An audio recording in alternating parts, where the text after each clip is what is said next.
2026 में एक diesel XUV 3XO काफी लोगों को रिस्की डिसीजन लग सकता है, लेकिन 6 मंथ्स की ओनरशिप और 17,000 प्लस किलोमीटर ड्राइव करने के बाद रियल लाइफ में कार के साथ रहना एक्चुअली कैसा है? क्या डीजल अभी भी वर्थ बाइंग है? माइलेज रियल वर्ल्ड में कितना मिलता है?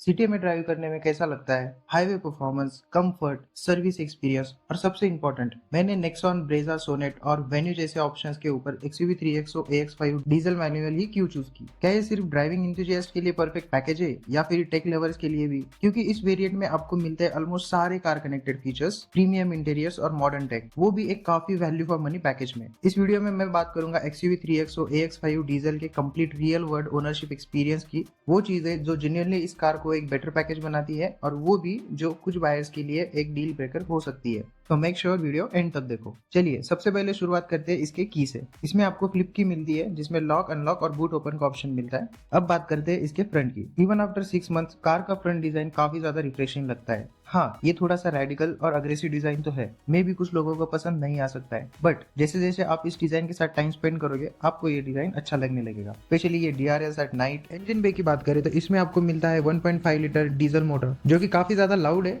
लेकिन यहाँ पे इंसुलेशन दिया गया है, इसकी वजह से कैबिन नॉइस काफी हद तक कम होता है और बोनट भी काफी ज्यादा हैवी है जो दिखाता है इसकी स्ट्रॉन्ग बिल्ड क्वालिटी। ग्रिल के ऊपर आपको ये पियानो ब्लैक फिनिशिंग में डिजाइन एलिमेंट मिलेगा जो काफी ज्यादा स्पोर्टी और प्रीमियम लगता है। इवन बम्पर ट्रीटमेंट भी काफी अच्छे से की गई है जो कार को एक स्पोर्टी और प्रीमियम फील देती है। हेडलाइट्स की बात करें तो आपको इसमें प्रोजेक्टर सेटअप मिलता है with all LED DRS, turn indicator भी इसी LED DRL में मिल जाएगा और फॉग लैम्प के लिए प्रोविजन भी रखा गया है। If you go for higher variants आपको वहाँ पे फॉग लैम्प मिलेंगे जो कि हैलोजन है। तो डिजाइन वाइज कार काफी ज्यादा अग्रेसिव और स्पोर्टी लगती है और वही डिजाइन कैरी होता है इसके साइड प्रोफाइल में, जहाँ पे ये प्रॉपर बॉक्सी शेप कार लगती है जो काफी लोगों को अपीलिंग लगता है। यहाँ पे आपको साइड बॉडी कैडलिंग मिल जाएगी और व्हील आर्चेस भी इसको काफी स्पोर्टी लुक देते हैं। अगर टायर साइज की बात करें तो इस वेरिएंट में आपको मिलता है 205, 65, 16 इंचेस। वही टॉप वेरिएंट में आपको 17 इंचेस के अलॉय व्हील्स मिल जाएंगे। अलॉय व्हील का डिजाइन भी काफी अच्छा है। फ्रंट में बोनट पे कुछ क्रीज लाइंस मिलती है जो काफी अच्छी लगती है। Even ORUM and A pillar आपको पियानो बैक फिनिशिंग में मिलेगा जो इसको काफी प्रीमियम लुक देता है। यहाँ पे डिजाइन एलिमेंट में आपको रूफ रेस मिल जाएगी और थ्रू आउट द बॉडी कुछ क्रीसेस एंड लाइंस है जो इसको काफी अच्छा लुक देते हैं। अगर रियर की बात करें तो यहाँ पे आपको एक कनेक्टेड टेल लाइट डिजाइन मिलेगा जो कि सोनेट में, नेक्सॉन में, अदर कार्स में आपको देखने को मिलता है। फिर भी जो स्पोर्टीनेस है वो यहाँ पे भी कंटिन्यू होती है। बम्पर पे भी आपको ये सिल्वर फिनिशिंग मिलेगी जो काफी अच्छा और प्रीमियम लुक देती है along with parking sensors. Rear में आपको वाइपर वॉशर मिल जाएगा।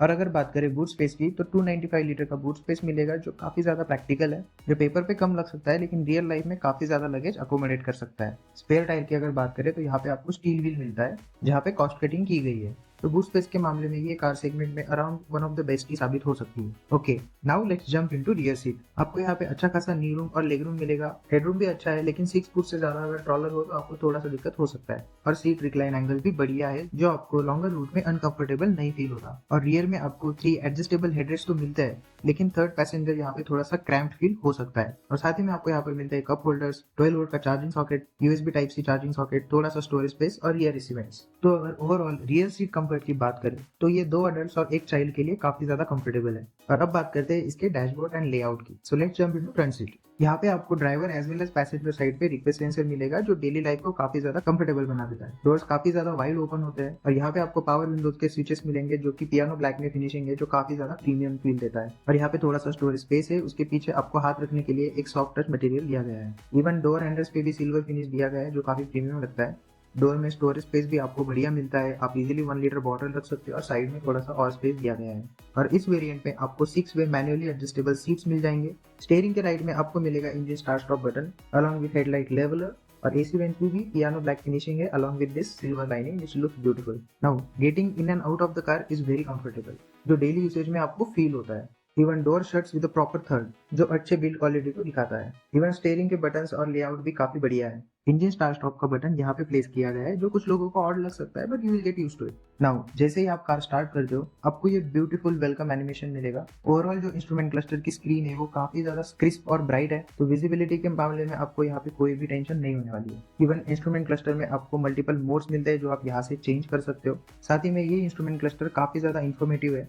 इसमें व्हीकल इन्फॉर्मेशन में आपको मिलेगा tyre pressure monitoring system along with tyre temperature. यहाँ पे आपको ड्राइवर इन्फॉर्मेशन में ट्रिप के डिटेल्स मिलेंगे और ऑल्सो आपको इस इस वेरिएंट में इनबिल्ट नेविगेशन सपोर्ट भी मिलता है। तो ओवरऑल आपको यहाँ पे काफी ज्यादा फंक्शनलिटी मिलती है जिसको आप काफी हद तक कस्टमाइज कर सकते हो। यहाँ पे आपको इंडिकेटर के कंट्रोल्स मिल जाएंगे अलॉन्ग विद ऑटोमेटिक हेडलैम्प्स के कंट्रोल। इस साइड पे आपको वाइपर्स के कंट्रोल मिल जाएंगे जो कि बढ़िया से काम करते हैं और विंडशील्ड अच्छे से क्लीन करते हैं। चलिए अब आते हैं इसके इंफोटेनमेंट स्क्रीन पे, जो कि 10.25 इंच का एक स्लीक और इजी टू यूज सिस्टम है। इसमें आपको मिलता है एड्रेनॉक्स support with built in navigation which is very useful. आप विदाउट फोन कनेक्ट किए भी मैप्स यूज कर सकते हो। अगर आप सेटिंग में जाओगे तो आपको यहाँ पे काफी ज्यादा कस्टमाइजेशन ऑप्शंस मिलते हैं जिसको आप एक्सप्लोर कर सकते हो। यहाँ पे आपको ऑडियो की सेटिंग मिल जाएगी, यहाँ से आप वाईफाई एक्सेस कर सकते हो, हॉटस्पॉट आप यूज कर सकते हो कार का, और व्हीकल सेटिंग में भी आप कुछ सेटिंग्स एक्सेस कर सकते हो जैसे सिलेक्टिव अनलॉक या फिर सर्विस मोड। और यहाँ पे कुछ लाइट्स की सेटिंग भी है। इसमें आपको रिवर्स कैमरा भी मिलता है विद एडेप्टिव गाइडलाइंस और कैमरा क्वालिटी भी काफी बढ़िया है। और अच्छी बात यह है कि स्क्रीन के नीचे आपको कुछ अच्छे शॉर्टकट बटन्स भी मिलते हैं जिसको आप डायरेक्टली एक्सेस कर सकते हो, जो कि ड्राइव करते हुए काफी ज्यादा यूजफुल होता है। उसके नीचे आपको एसी वेंट्स मिल जाएंगे और एसी परफॉर्मेंस भी काफी बढ़िया है। इसके बाद यहाँ पे आपको कुछ बटन दिए गए हैं for rear defogger, passenger air bags, parking lights, और यहाँ से आप ट्रैक्शन कंट्रोल ऑन ऑफ कर सकते हो। यहाँ पे आपको 3 डिफरेंट स्टीयरिंग मोड्स मिलेंगे, कंफर्ट, नॉर्मल और स्पोर्ट मोड। और ड्राइव करते वक्त आपको तीनों मोड में डिफरेंस काफी ज्यादा फील होता है। कंफर्ट मोड में स्टीयरिंग काफी ज्यादा लाइट फील होता है और वही स्पोर्ट मोड में अच्छे से वे अप करता है। अब बात करें एसी की, तो यहाँ पे आपको अच्छे कंट्रोल्स मिलते हैं एसी के लिए। आपको ये नॉब्स मिलेंगे for the temperature and fan adjustment, और यहाँ पे आपको मिलता है डुअल जोन क्लाइमेट कंट्रोल जो कि सेगमेंट बेस्ट है। और एसी की जो सेटिंग्स है वो नीचे डिस्प्ले पे तो दिखती है, लेकिन आपको इंफोटेनमेंट स्क्रीन पे भी वो सारे डिटेल्स देखने को मिलते हैं। यहाँ पे आपको एक यूएसबी ए पोर्ट मिल जाएगा। यहाँ पे आपको नीचे एक वायरलेस चार्जिंग पैड दिया गया है जो कि बढ़िया पोजीशन पे है और अच्छे से काम करता है। और यहाँ का जो लेआउट है ये भी आपको पियानो ब्लैक फिनिशिंग में मिलेगा। तो आप सोच सकते हो कि इस पे काफी ज्यादा स्क्रैचेस आएंगे, बट नहीं, even after 6 month of use यहाँ पे काफी मिनिमल स्क्रैचेस है। और यहाँ पे आपको मिलता है cup holders with manual hand brake. Top variant में आपको इलेक्ट्रॉनिक पार्किंग ब्रेक और ऑटो होल्ड का फंक्शन भी मिल जाएगा। यहाँ पे IREM है और यहाँ पे आपको सनग्लास होल्डर मिलेगा अलॉन्ग विद रीडिंग लाइट्स, और बटन भी काफी ज्यादा टैक्टाइल और प्रीमियम फील होते हैं। इस वेरिएंट में आपको सनरूफ मिलता है which is decent size, not too big not too small. लेकिन अच्छी बात ये है कि ये ओपन होने के बाद अंदर जाता है जैसे कि आप देख रहे हो,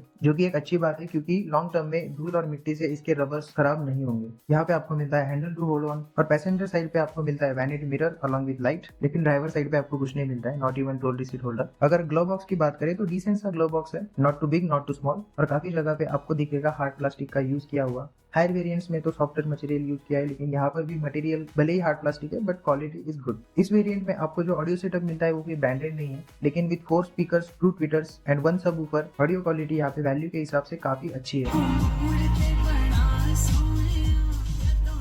तो as per the value car आपको काफी ज्यादा लोडेड और कनेक्टेड फील होती है। चलिए ये तो हो गई फीचर्स की बात, लेकिन चलिए अब इसे ड्राइव करते हैं क्योंकि वहां जाते ही आप सारे फीचर्स के बारे में भूल जाओगे।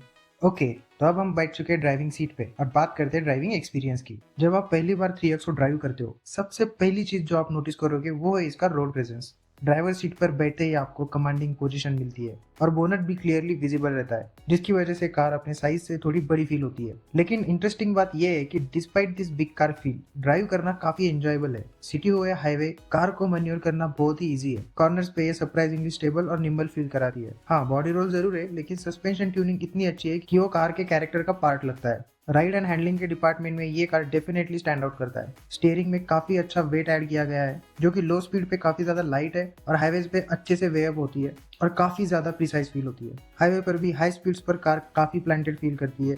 अगर आपने कभी स्कोडा काइलैक ड्राइव की है तो हैंडलिंग और सस्पेंशन सेटअप का ओवरऑल कैरेक्टर काफी सिमिलर आपको लगेगा, स्पेशली अगर आप ड्राइविंग एंजॉय करते हो। राइड क्वालिटी भी काफी अच्छी है। कुछ सिचुएशंस में आपको नेक्सॉन थोड़ी बेटर लग सकती है बिकॉज उसका सस्पेंशन थोड़ा सा सॉफ्टर है, लेकिन ओवरऑल 3XO राइड और हैंडलिंग का एक बहुत ही बैलेंस्ड कॉम्बिनेशन ऑफर करती है। सस्पेंशन स्लाइटली फर्म साइड पर ट्यून किए गए हैं, लेकिन इंडियन रोड के हिसाब से सेटअप काफी ज्यादा इंप्रेसिव है। अब बात करते हैं इंजन की। ये 1.5 डीजल इंजन सेगमेंट के सबसे रिफाइंड इंजन में से एक है। क्रूजिंग के टाइम कैबिन के अंदर इंजन की आवाज ऑलमोस्ट ना के बराबर है। इंसुलेशन भी काफी अच्छा है और रिफाइनमेंट के साथ साथ परफॉर्मेंस भी जबरदस्त है। सेगमेंट में सबसे ज्यादा 300 न्यूटन मीटर का टॉर्क मिलता है और जब आप ड्राइव करोगे आपको वो फील भी होगा। क्विक ओवरटेक्स बहुत ही एफर्टलेसली हो जाते हैं और हाईवे ड्राइविंग का एक्सपीरियंस काफी रिलैक्स रहता है। 115 PS के पावर के साथ सिर्फ हाईवे पर ही नहीं बल्कि घाट सेक्शंस में भी ये इंजन काफी टॉर्की और एफर्टलेस फील कराता है। ओके, तो अब हम इसकी 0 to 100 एक्सीलरेशन टेस्ट करेंगे। Traction control off, revving the motor, soft limiter at 4000 RPM and we गो।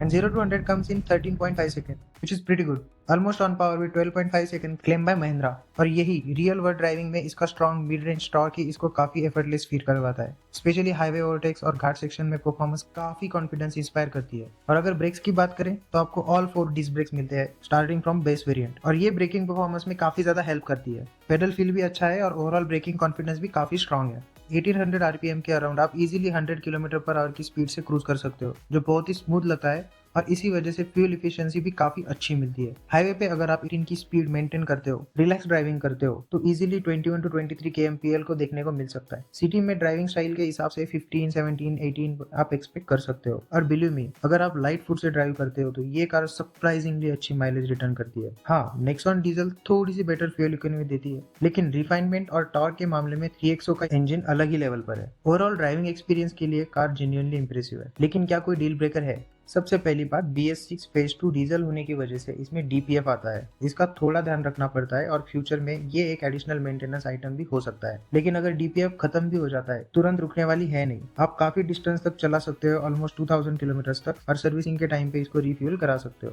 और अगर आप फ्रिक्वेंटली हाईवे पे ट्रिप्स करते हो तो आपको DPF क्लॉगिंग की भी कोई टेंशन लेने की जरूरत है नहीं। और अगर ना भी करते हो तो इसमें एक अलग से मोड आता है जिसमें आप 30 मिनट्स के लिए कार ऑन करके रखोगे तो ये अपने आप से क्लॉगिंग हटा देगा। दूसरी बात है फीचर्स की, और फीचर्स की कोई कमी बिल्कुल नहीं है। ADAS, 360 degree camera, panoramic sunroof, all 4 disc brakes जैसे फीचर्स मिलते हैं, लेकिन वेंटिलेटेड सीट और एयर प्यूरिफायर जैसे फीचर्स मिस होते हैं, जो काफी बायर्स के लिए डील ब्रेकर हो सकते हैं। AX5 वेरिएंट से आपको एड्रेनॉक्स कनेक्टिविटी भी मिल जाती है, जो काफी यूजफुल फीचर है। मोबाइल ऐप के थ्रू आप कार को रिमोटली एक्सेस कर सकते हो, व्हीकल इन्फॉर्मेशन देख सकते हो, ट्रिप डिटेल्स चेक कर सकते हो और कार का स्टेटस भी मॉनिटर कर सकते हो। लेकिन ऑनेस्टली जब आप स्टीयरिंग के पीछे बैठते हो तो ये सारी फीचर लिस्ट सेकेंडरी लगती है, कार ड्राइव करने में है ही इतनी अच्छी। और तीसरी बात है रियर सीट स्पेस की। बूट स्पेस काफी अच्छा है, लेकिन रियर सीट स्पेस सेगमेंट में बेस्ट नहीं है। ये रफली बाकी कॉम्पैक्ट एसयूवी जैसे ही है। 2 अडल्ट्स और 1 चाइल्ड के लिए रियर सीट परफेक्टली फाइन है। अगर आपकी प्रायोरिटी रियर सीट कंफर्ट है तो किया सेरोस भी कंसीडर कर सकते हो, क्योंकि उसकी रियर सीट कंफर्ट सेगमेंट में काफी अच्छी है। लेकिन नॉर्मल फैमिली यूसेज के लिए मुझे रियर सीट में कोई मेजर कंप्लेंट तो नहीं लगती है। ऑनेस्टली इन सब के अलावा मुझे कोई बड़ा डील ब्रेकर नहीं लगता है इस कार में।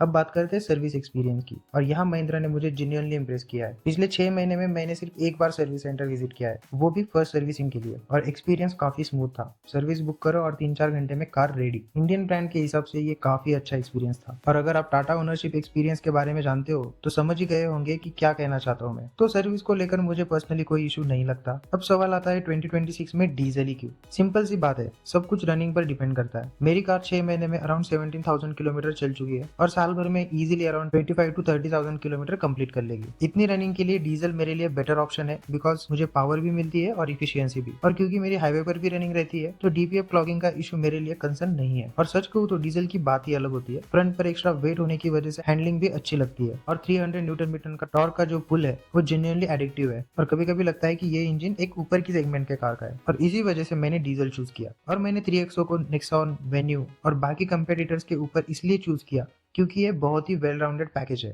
आपको पावरफुल एंड रिफाइंड इंजन मिलता है, अच्छी फ्यूल इफिशिएंसी भी मिलती है, राइड और हैंडलिंग का बैलेंस मिलता है, फीचर की लिस्ट भी स्ट्रॉन्ग है, स्पेशली इस AX5 वेरिएंट में जो कि काफी ज्यादा वैल्यू फॉर मनी है। ड्राइविंग फील भी काफी ज्यादा अच्छी और एंजॉयबल है, और सर्विस एक्सपीरियंस भी अच्छा है। और सबसे इंपॉर्टेंट बात, ये कार 5 स्टार सेफ्टी रेटेड है, 6 एयरबैग्स के साथ आती है, और बिल्ड क्वालिटी भी जेन्युइनली सॉलिड फील होती है। स्पेशली डोर क्लोज करते वक्त या फिर बोनट लिफ्ट करते वक्त बिल्ड क्वालिटी आपको फील होगी। और ये सब रीजंस थे जिनकी वजह से मैंने 3XO चूज की है। हाँ, हो सकता है आपके लिए वेंटिलेटेड सीट या कोई और फीचर इंपॉर्टेंट हो। अगर ऐसा है तो शायद आपके लिए कोई और ऑप्शन बेटर हो सकता है। और अगर मैं पेट्रोल लेता तो शायद काइलैक को भी सीरियसली कंसीडर करता। और अगर रियर सीट कंफर्ट मेरी प्रायोरिटी होती तो फिर सीडैन या मिड साइज एसयूवी ज्यादा सेंस बनाती है। लेकिन मेरे रिक्वायरमेंट के हिसाब से 3XO एक कंप्लीट पैकेज निकली। तो गाइज, अगर वीडियो पसंद आई हो तो लाइक सब्सक्राइब करना मत भूलना, and I will catch you in the next one.